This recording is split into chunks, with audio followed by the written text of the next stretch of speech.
बिस्मिल्लाहिर्रहमानिर्रहीम, अस्सलाम वालेकुम। आज पूरे भारत को इस वक्त मोदी पर गुस्सा चढ़ा हुआ है। उनके मीडिया को जिन्होंने तज्जिया निगार बुलाकर बैठे थे, तैयारी करके बैठे थे, रेटिंग्स मिलेगी, ये होगा वो होगा, हम पूरी तरह पाकिस्तान को ललकारेंगे, चाइना को। लेकिन मोदी की जब तकरीर होती है तो उसमें चाइना पाकिस्तान के खिलाफ कुछ भी नहीं कहा जाता।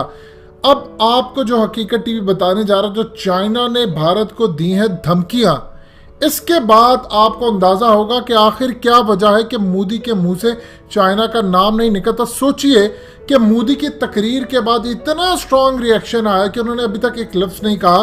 अगर मोदी बोल देता तो सोचिए किस लेवल की लड़ाई, धमकियां और उनके फौजियों की जान खतरे में पड़ जानी थी। चाइना ने कहा है, जैसे ही मोदी ने तकरीर खत्म की उनकी जानिब से एक जवाब आया और वह बड़ा कैलकुलेटेड था। उन्होंने रिलीज अब किया बनाकर ये जवाब, उन्होंने शायद पहले तैयारी की थी। उनकी जानिब से जवाब ये आता है कि अगर भारत ने, मजीद डिस्कस करने से पहले इस वीडियो को लाइक करें, हकीकत टीवी को सब्सक्राइब करें और बेल आइकन पर जरूर क्लिक करें। एक गोली भी चलाई तो दूसरी का भारत को मौका नहीं दिया जाएगा। यानी आप सोच लीजिए, इतनी तगड़ी स्टेटमेंट चाइना की जानिब से आई है। और ये इतनी तगड़ी स्टेटमेंट क्यों आई है? इंडिया के एस्टैब्लिशमेंट और सरकार, दिल्ली सरकार के दरमियान इस वक्त चल रही है बड़ी जबरदस्त लड़ाई। अब चूंकि उनकी फौज के अंदर है बददिली, मीडिया पर तो ये चाहे बताते रहें कि 20 मरे हैं लोग, सब जानते हैं। उस सूरत हाल में इंटेलिजेंस एजेंसियां उनकी जानती है, अवाम को ना पता हो, हकीकत टीवी के थ्रू भी आपको पता है। 250 से जायद उनके फौजियों ने जाने दी हैं जो लड़ाई हुई थी चाइना के साथ। अब वहां पर आम फौजियों को उनकी आर्मी की जानिब से ये अलाउ कर दिया गया कि आप गोली चलाएं जब चाइनीज आए, इन पर हमला कर दें। अब ये इसमें रजामंदी मोदी की शामिल नहीं थी। फौज अब ये चाहती है कि मोदी इसका प्रॉपर हल निकाले, लेकिन वो हल नहीं निकल रहा। वो कहते हैं अब हम कौन जाकर ऊपर लड़ेगा? 14,000 18,000 फीट की बुलंदी पर सामान कौन पहुंचाएगा? ना टेक्नोलॉजी है, ना कुछ है, ना कुछ है। अब चाइना का जरा जवाब देखिएगा। मोदी की तकरीर के बाद चाइना कहता है कि अगर भारत ने एक गोली चलाई तो दूसरी चलाने का हम उनको मौका फराहम नहीं करेंगे। यानी जितने फौजी वहां पर होंगे उन सबको मार देंगे, उनका सफाया कर देंगे। फिर जाने मोदी और न्यू दिल्ली सरकार। चाइना ने कहा है कि इंडिया ने जो अपने सोल्जर्स को कहा है कि आप गोलियां मार दे चाइना को, ये भारत की है बुजदिली। और भारत शेर की खाल पहनकर धाड़ने की कोशिश कर रहा है और वो जानता नहीं है कि शेर की खाल पहनकर शेर नहीं बन जाते। उन्होंने कहा हमें पता है कि भारत ने हमारे कुछ इलाकों पर कब्जा कर लिया है और अपनी फौजें भी बहुत ज़्यादा उन्होंने उतार दी हैं, लेकिन हम उन्हें बता देना चाहते हैं कि ये इलाके वापस लेकर रहेंगे। आप हैरान होंगे कि कौन से इलाकों की चाइना बात कर रहा है। ये कौन से ऐसे इलाके हैं जो भारत ने चाइना पर कब्जा कर लिए? अब आप सुनिए ज़रा। चाइना उन इलाकों को जो असल में भारत के ही इलाके हैं, यानी उन्होंने कहा कि आप ये इलाके छोड़कर चले जाओ। इंडिया ने अपने ही इलाकों में फौज तैनात कर दी। चाइना ये कहता है तुमने फौज तैनात कर दी, इसका मतलब है तुमने मेरे इलाकों पर कब्जा किया। यानी ये अजीबो गरीब सूरत हाल है। आप यहाँ से अंदाजा कर ले कि अगर इंडिया दिल्ली के चांदनी चौक के ऊपर अपनी फौजें तैनात कर दे और चाइना कहे कि तुमने, दिल्ली चूंकि मेरा है और तुमने इस पर फौजें तैनात कर दी, लिहाजा तुमने मेरे इलाकों पर कब्जा कर लिया है, अब हम तुम्हें जवाब देंगे, लड़ाई करेंगे, जंग करेंगे, तुमसे इलाके वापस लेंगे। ये चाइना अब कह रहा है कि इंडिया ने इलाकों पर कब्जा कर लिया है, लिहाजा अब इंडिया से हम ये इलाके वापस लेंगे। यानी वो इलाके जो असल में इंडिया के ही थे, जिनको चाइना कहता है वो हमारे हैं, और वो कहता है कि तुमने यहाँ पर फौजें तैनात की। उसके बाद एग्जैक्टली मोदी की तकरीर पर वही जवाब है जो इमरान खान ने कहा। उन्होंने कहा कि भारत गोली पहली चला सकता है, इसका इम्कान किसी सूरत हम मुस्तरद नहीं करते। हमें पता है कि ये ऐसा काम करने के लिए तैयारी पकड़ रहा है, क्योंकि इसकी जो इंतहा पसंद पार्टी है, यानी आरएसएस, जिसको उन्होंने बाकायदा नाम लेकर कहा राष्ट्रीय स्वयंसेवक संघ, ये बेसिकली आरएसएस का मुखफ़फ़ है। उन्होंने कहा कि आरएसएस ने इस वक्त पूरी तरह इंडिया की सोसाइटी पर कब्जा कर लिया है और आरएसएस इस वक्त मोदी को पुश कर रही है कि किसी तरह जंग करे। और आरएसएस का नजरिया ही यही है कि वो इंतहा पसंदी भारत में फैलाए। आपको ऐसा लगेगा ये अल्फाज इमरान खान की हालिया यूनाइटेड नेशन के अंदर की गई तकरीर के, लेकिन आप हैरान होंगे कि ये इमरान खान की तकरीर का असर बोलता है जो आपको वेस्ट चाइना और हर जगह नजर आता है। वरना आज से पहले आपने कभी सुना कि मोदी को इंतहा पसंद किसी ने कहा हो? फिर चाइना कहता है कि हम अच्छी तरह जानते हैं इंडिया की हरकतों को।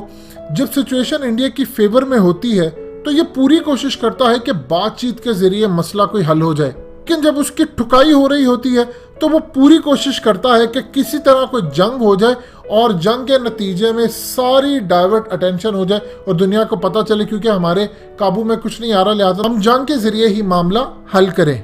चाइना ने कहा है कि हमें पता है कि इस वक्त ना तो इंडिया सिंसेर है हमारे साथ बातचीत करने में, ना वो अपने फौजियों के लिए कोई खाना पहाड़ों पर पहुंचा सकता है, ना प्रॉपर सप्लाई कर सकता है, उनके पास कपड़े नहीं है।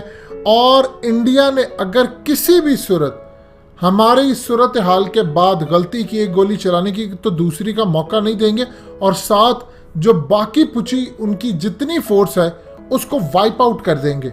हम तो इंडिया के साथ कोई लड़ाई नहीं चाहते, हम दोस्ती चाहते हैं, लेकिन हमेशा की इंडिया की आदत है कि वो मौका देखता है जब चाइना मुश्किल में हो तब हमला करता है। 2017 में डोकलाम के मौके पर भी इंडिया ने उस वक्त हमला किया इंटरनेशनल ताकतों के कहने के ऊपर जब चाइना प्रेशर में था, और जब 2020 के अंदर कोरोना आया तब भी इंडिया ने चाइना पर हमला करने की कोशिश की, लेकिन इस दफा हमने मुंह तोड़ जवाब दिया और बहुत ज्यादा इंडिया को सीखने को मिला कि बड़ी ताकत के सामने किस तरह झुका जाता है। आप हैरान होंगे ये बात जानकर कि चाइना बार बार जो कहता है कि इंडिया ने हमला किया, इंडिया ने हमला किया, वो हमला कौन सा है? ये कहते हैं कि हमने उनके इलाकों पर चाइना की फौज अब ये घुसी, अब उन्होंने अपना दिफा किया, वो कहते हैं ये हमला किया है, हम तो इसको हमला कहेंगे, और क्योंकि ये हमारे इलाके छोड़कर नहीं जा रहे।